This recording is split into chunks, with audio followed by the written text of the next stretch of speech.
Hello，歡迎收睇我哋今集海賊頻道啊！咁上集都講，我哋會介紹第二套嘅扭蛋。咁咧，終於都攞咗出嚟啦！呢一套扭蛋咧就係 OP01啊嘅扭蛋嚟嘅。咁啊，點解會 OP01咧？因為關卡事，冇錯啦。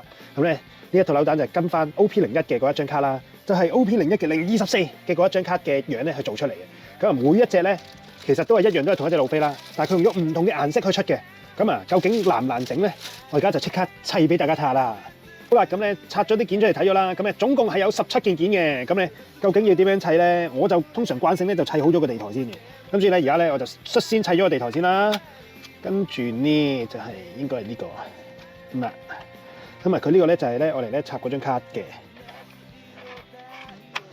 然後呢個咧就係佢個卡框，佢卡框咧好似咧好唔穩陣，跟住之後就攝埋呢張卡，咁啊整體咧佢張卡咧就出現咗啦，但係個 Luffy 咧就梗係未出現啦，係咪？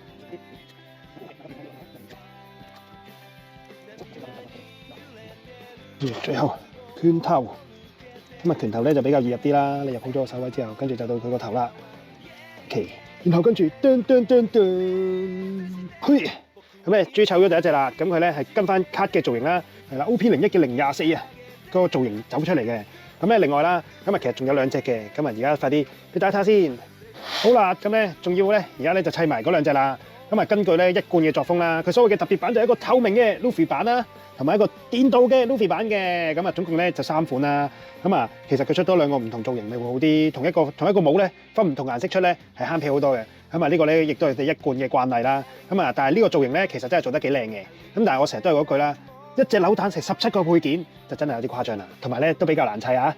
咁啊，其實呢套咧亦都係我覺得係值得推介收藏嘅，因為係整得好靚嘅。咁啊，價格方面咧，我又覺得以扭蛋嚟講咧，都算係咁上下啦。咁啊，造型上亦都係 very good 啦。咁但係我覺得咧，卡嗰個位咧就反而可以做翻好少少啦，或者咧佢可能預你咧係攝翻本身佢張卡落去嘅，都唔定，可能個背景。咁啊呢套咧今次出得真係都係嗰句唔錯啦。咁我哋今集咧就介紹到呢度啦。咁下集將會介紹啲咩？記得留意我哋海賊頻道啦，都係嗰句，因為我其實未諗到。咁我哋下集再見啦，拜拜！如果中意我哋嘅 channel，歡迎俾個 like、share 同埋撳我哋嘅鐘仔。拜拜。